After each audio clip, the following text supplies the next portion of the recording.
All right, well, it's been 25 years since Gilmore Girls' favourite Scott Patterson became a household name.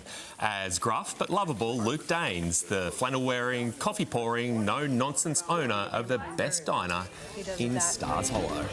But the actor is so much more than just a naughty's favourite grump. Scott is also an acclaimed musician, writing songs and performing since his early teens, and has now added podcast host to his resume with I Am All In. His hit series pulls back the curtain on one of TV's most beloved shows as he watches iconic episodes in full for the very first time. And Scott Patterson joins us live from Los Angeles. Good to see you, Scott. Hi, how you guys doing? Good. That's quite an introduction. Is that really me? Yeah. I'm a little stunned.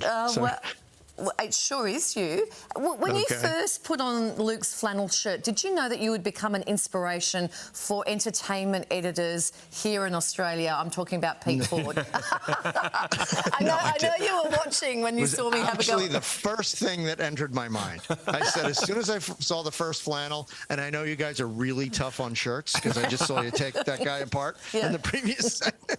It was very funny. I thought Australia's not going to like this. We got to do better for Australia. The switch to a T-shirt, very smart. Yeah, very smart. Just low risk. I had a very colourful shirt on. I took it off after that segment. We've got to ask you, Scott. It took years for that love story between Luke and Lorelai to play out. What do you think that chemistry? Why did it resonate so deeply with the fans? Because, I think they love her so much because she's the brave young girl with a newborn baby that cut off her family and chose to live the life she wanted to lead. And I think Luke was the ideal guy because he suffered in silence for so long before they got together. And I think that was one of the smartest things that Amy and Dan did, the Paladinos did, was draw it out for so long, because it really just, the sparks were always flying, but then it became a literal conflagration, and that first kiss was quite something. And I think, the genius of the Paladinos is they let the fans wait 4 years for that first kiss moment, and then they had a naked Kirk run through it and break it up. So, it's the sheer absurd genius of those two. And it was a real privilege to be a part of it. Yeah, you played a guy who famously hated cell phones, mobile phones, we call them here. Are you a tech person in real life, or are you more like old school Luke? I'm not a lot like him. There are some similarities. I do use technology. I think the right technology can really enhance your life and save you a lot of time.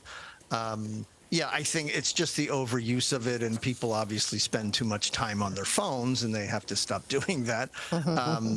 But it certainly, I think, made all our lives easier, and it's it's made the world more of a global village, I guess. Yeah.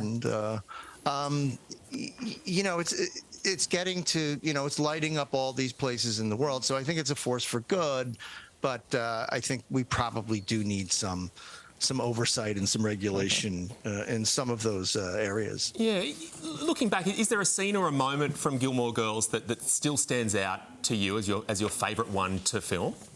Well, it was the first time I was on set with Lauren, and we started, rehearsing that first scene where she comes up to me and asks me for coffee, and I call her a junkie, and that really was the first time I knew that I had an extremely worthy scene partner, and that this was going to be a lot of fun, because she was just, to coin a phrase, all in and really skilled, and you always hope for somebody like that to work with. And, again, I got very lucky with the show, A, and then to work with Lauren, B. It was wonderful. And I'm sure she'd say the same about you. Let's talk about your podcast.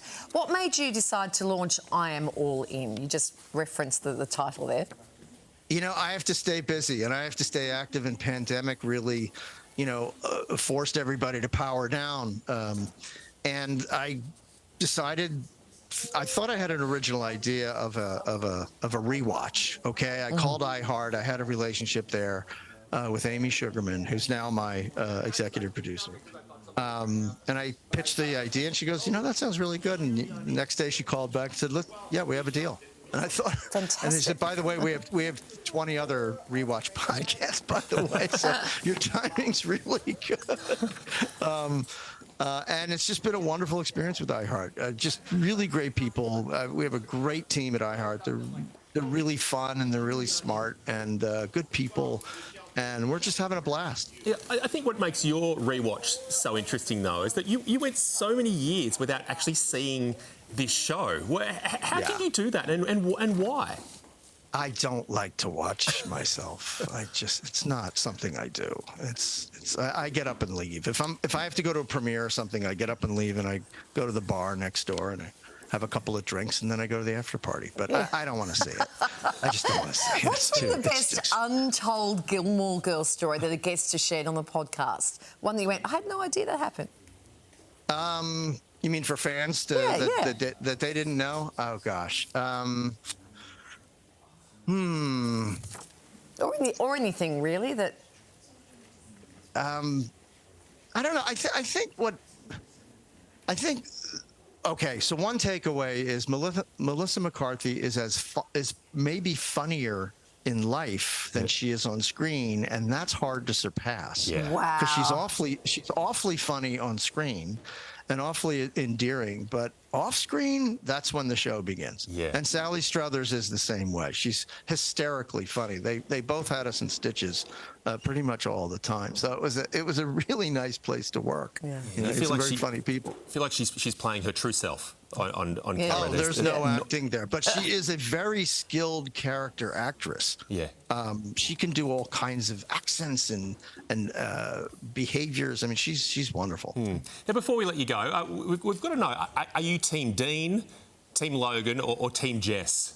Yeah, I'm kind of leaning toward Logan now, and I know it's pretty controversial because Jess is blood, and I've always been Team Jess. But I don't know. I like those two together. I want to see how that relationship works out. Yeah. With Logan and Rory, and I want the kid to be his, and I want to see that if there's going to be more episodes, and I hope there are. I don't know of anything that's afoot, but I would love to see that storyline play out. Yeah, and right. then maybe if Lorelai and I had kids that are children would be young, younger than our grandkids. So that would be weird, right? Hey, Scott, it's been an absolute delight chatting to you. It's such a beloved show, and we've just loved getting a little bit of a glimpse behind the curtain. Thank you so much. Great talking to you. Thanks, guys. Thanks, Scott. Scott Patterson's podcast is called I Am All In. There he is, wearing the flannel shirt. It's out now.